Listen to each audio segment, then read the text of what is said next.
Hello friends, technical study point में आपका स्वागत है। अगर आप हमारे यूट्यूब चैनल पर नए हैं तो वीडियो को लाइक और चैनल को सब्सक्राइब और बेल आइकन को क्लिक जरूर कीजिए। हेलो फ्रेंड्स, आज हम विद्युत के बारे में अध्ययन करेंगे कि विद्युत क्या होती है। तो विद्युत के बारे में अध्ययन करें तो सबसे पहले हेडिंग डालिए विद्युत। विद्युत क्या है? विद्युत दो प्रकार की होती हैं। एक तो होती हैं अचल और दूसरी होती है चल। इंग्लिश में बोलते हैं स्टैटिक और मूवेबल। ठीक है, तो सबसे पहले इनको मैं दो भागों में बांट देता हूँ विद्युत को। इनको मैं दो भागों में बांट लेता हूँ विद्युत को।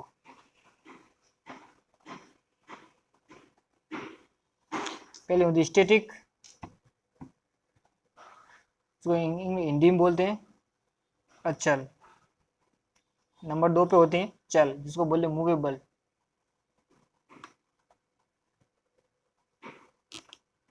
Movable diamagnetic.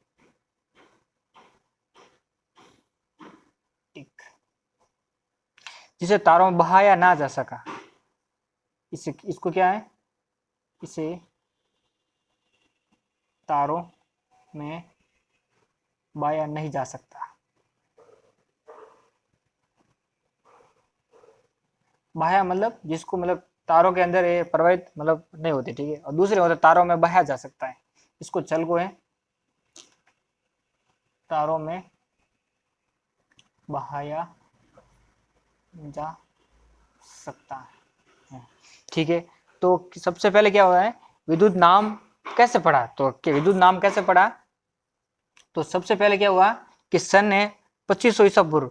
विद्युत नाम कैसे पढ़ा ये देखिए। विद्युत नाम इसलिए पढ़ा, ये विद्युत नाम। तो क्या हुआ है कि थेल्स एक वैज्ञानिक था। थेल्स नामक वैज्ञानिक था जो 2500 ईसा पूर्व। ये क्या हुआ है, केरवा नामक पदार्थ की छड़ को रेशम के कपड़े से रगड़ने पर कागज के टुकड़े आकर्षित करने में सफलता पाई। क्या? 2500 वर्ष पूर्व केरवा नामक छड़, केरवा नामक पदार्थ की छड़ को पदार्थ की छड़ को रेशम के कपड़े पर रगड़कर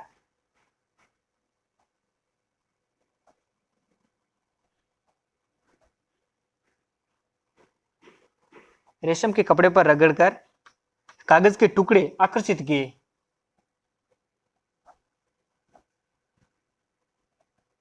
टुकड़े आकर्षित आकर्षित आकर्षित करने में सफलता पाई। ठीक है, फिर क्या हुआ है, स्टैटिक के बारे में पढ़ लिया। अब मतलब चल के बारे में, चल विद्युत में मूवेबल। तो क्या हुआ है, इसको आप दो भागों में बांटा गया है। इनको दो भागों में बांटा गया। चल विद्युत को मतलब चल विद्युत, दूसरा भाग है चल विद्युत। इनको क्या है कि दो भागों में बांट गया। पहला भाग था एसी और दूसरा भाग था डीसी। इनको दो भागों में बांट गया चल विद्युत को, मतलब मूवेबल मूवेबल विद्युत। और 19वीं शताब्दी में क्या हुआ कि वोल्टा नामक एक वैज्ञानिक था। उन्होंने क्या किया, रासायनिक पदार्थों के पारस्परिक क्रिया द्वारा विद्युत उत्पन्न की। तो ये उत्पन्न कैसे हुई? उत्पन्न पूछ ले तो उत्पन्न कैसे हुई कि कब हुई? 19वीं शताब्दी में। 19वीं शताब्दी में क्या हुआ है कि वोल्टा नामक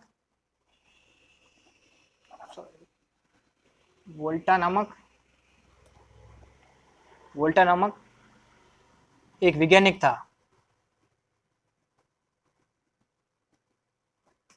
वैज्ञानिक ने रासायनिक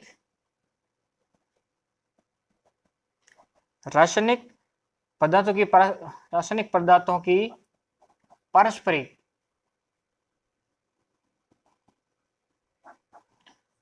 पारस्परिक क्रिया द्वारा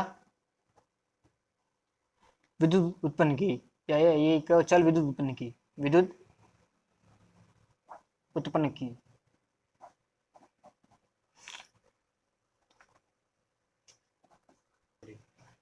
अब एग्जाम में पूछ सकते हैं कि आधुनिक विद्युत का जनक किससे बोलते हैं, तो एग्जाम में पूछ सकते हैं आधुनिक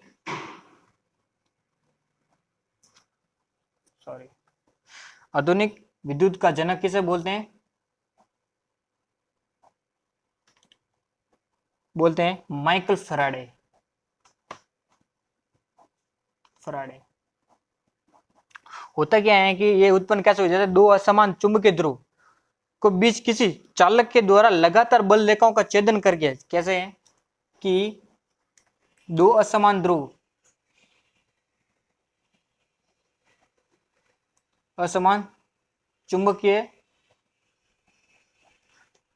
के बीच किसी चालक द्वारा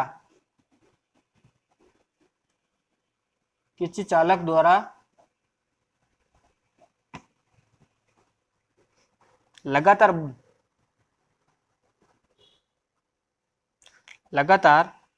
बल रेखाओं, चुंबकीय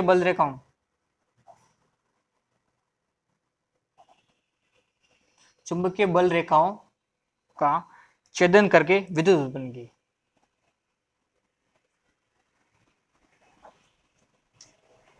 विद्युत उत्पन्न की। एक ये नियम कैसे हैं कि जैसे मान लीजिए ये कोई चुंबक है, ठीक है, ये N ध्रुव, ये S ध्रुव, ये मान लीजिए यहाँ से चुंबकीय बल रेखा है, ये जा रही है, ठीक है,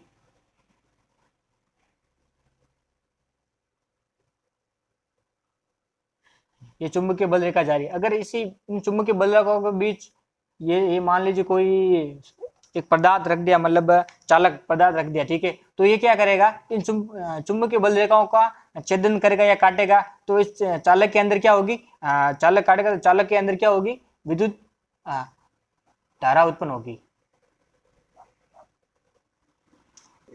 इसके एग्जाम्पल हो जाएंगे जनरेटर, डायनेमो, ट्रांसफॉर्मर आदि। और इनकी खोज भी किसने की थी, माइकल फैराडे ने की थी। अब हम पढ़ेंगे विद्युत धारा, तो हेडिंग डालिए विद्युत धारा।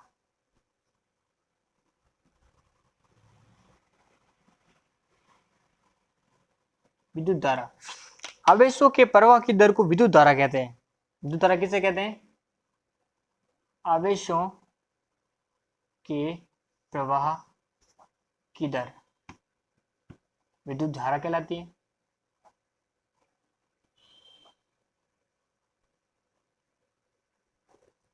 तो देखिए विद्युत धारा, ये इसका फॉर्मूला क्या होता है, आई बराबर क्यू इंटू टी। क्यू हो जाएगा आवेश और टी हो जाएगा समय। इसका मात्रक हो जाएगा एम्पियर। और इसका और मैं मात्र एग्जाम पूछ सकता है, तो इसका अन्य मात्रक हो जाएगा कूलाम प्रति सेकंड। ये एग्जाम पूछ सकते हैं। जैसे मान लो ये एग्जाम में ये नहीं पूछे तो ये पूछ सकते हैं। तो इसका विद्युत धारा का एक और मात्रा क्या हो जाए, एक तो मात्रा हो गया एम्पियर, दूसरा हो जाए कूलाम प्रति सेकंड। एक परिभाषा है कि एक एम्पियर किसे कहते हैं, एक एम्पियर परिभाषा क्या है, एक एम्पियर कि यदि किसी चालक में से 6.25 इंटू 10 की घात 18 इलेक्ट्रॉन एक सेकंड में गुजर जाते हैं तो उसे एक एम्पियर कहते हैं। यदि किसी चालक में से 6.25 इंटू 10 की घात 18 इलेक्ट्रॉन एक सेकंड से गुजर जाते हैं उसे एक एम्पियर कहते हैं। एग्जाम पूछ सकते हैं, कहते हैं, ठीक है। फिर क्या होता है, ये तो अपने एक एम्पियर की परिभाषा होगी। फिर आगे देखिए, किसी किसी क्षण आवेशों में परिवर्तन की दर विद्युत धारा कहलाती है। किसी क्षण आवेशों में परिवर्तन की दर विद्युत धारा कहलाती है।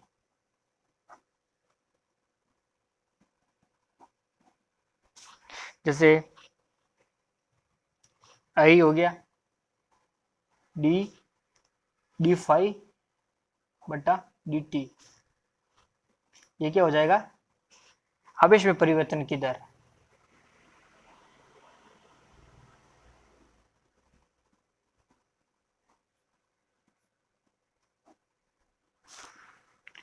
अब हम कुछ महत्वपूर्ण बिंदु पढ़ेंगे जो एग्जाम में पूछ सकते हैं। ठीक है, तो सबसे पहले मोस्ट पॉइंट लिखिए, महत्वपूर्ण बिंदु।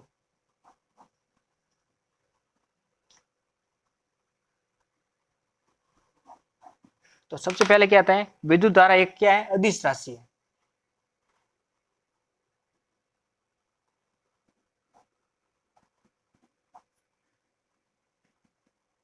अदिश राशि है। नंबर 2, मतलब अमीटर को परिपथ के विद्युत धारा मापन के लिए अमीटर का उपयोग करते हैं। मतलब एग्जाम पूछ सकते हैं कि विद्युत धारा मापने हेतु अमीटर का उपयोग किया जाता है। अमीटर का उपयोग किया जाता है। फिर अमीटर को परिपथ के श्रेणी क्रम में लगाते हैं।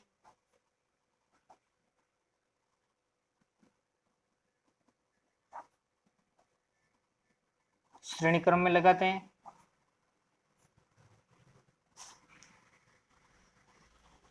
फिर अगला बिंदु है, एक आदर्श अमीटर का आंतरिक प्रतिरोध शून्य होता है।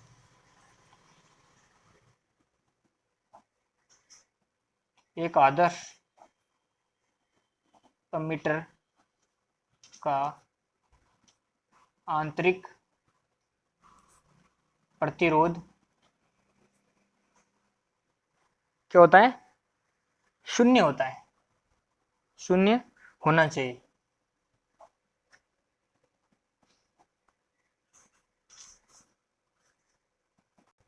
आदर्श एमीटर का आंतरिक प्रतिरोध शून्य होना इसलिए चाहिए क्योंकि हम जानते हैं कि आदर्श मतलब एमीटर को मतलब क्या कहते हैं, श्रेणी क्रम में लगाते हैं। तो इसे क्या धारा मापने के लिए किया जाता है। अगर धारा आदर्श एमीटर है तो धारा क्या हो जाएगी? अनंत। धारा अनंत हो जाएगी तो प्रतिरोध अपने आप शून्य हो जाएगा। इसलिए आदर्श एमीटर का आंतरिक प्रतिरोध शून्य होना चाहिए। फिर नंबर 5 नंबर बिंदु पे देखिए क्या होता है कि एक सामान्य एमीटर का आंतरिक प्रतिरोध 1 ओम या 1 ओम से कम होना चाहिए। एक सामान्य अमीटर का आंतरिक प्रतिरोध क्या होना चाहिए? आंतरिक प्रतिरोध या तो 1 ओम या 1 ओम से कम होना चाहिए।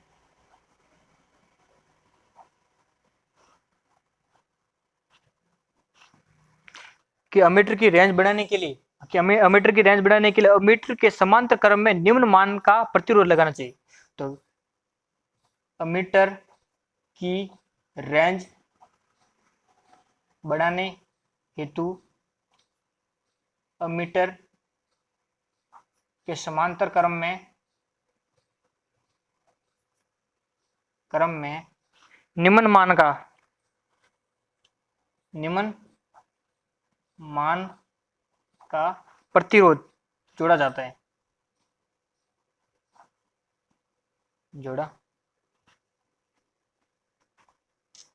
फिर 7वां पॉइंट क्या है कि गैल्वेनोमीटर को अमीटर में बदलने के लिए समांतर क्रम में निम्न मान का प्रतिरोध जोड़ा जाता है। 7वां पॉइंट है कि गैल्वेनोमीटर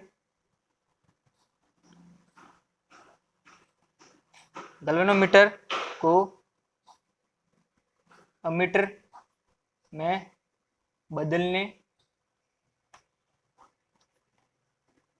हेतु क्या करना है? बदलने हेतु समांतर क्रम में निम्न मान का निम्न मान का प्रतिरोध जोड़ा जाता है, का प्रतिरोध जोड़ा जाता है।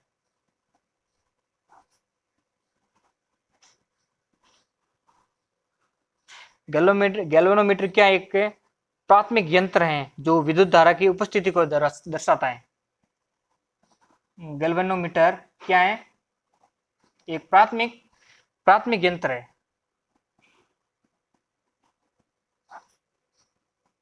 जो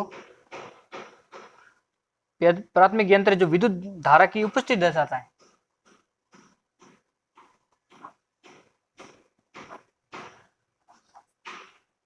उपस्थिति दर्शाता।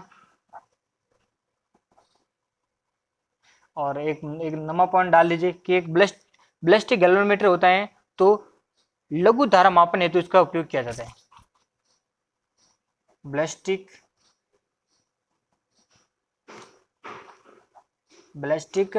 गैल्वेनोमीटर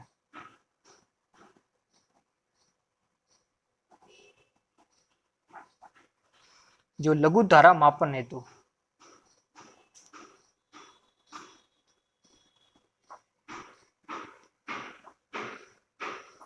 ये मतलब 9 पॉइंट है जो एग्जाम में काफी बार पूछे गए, तो इन मोस्ट मतलब महत्वपूर्ण बिंदु को आप ध्यान से पढ़िएगा। हमारा ये वीडियो कैसा लगा कमेंट करके बताइए और चैनल को सब्सक्राइब जरूर कीजिए। धन्यवाद।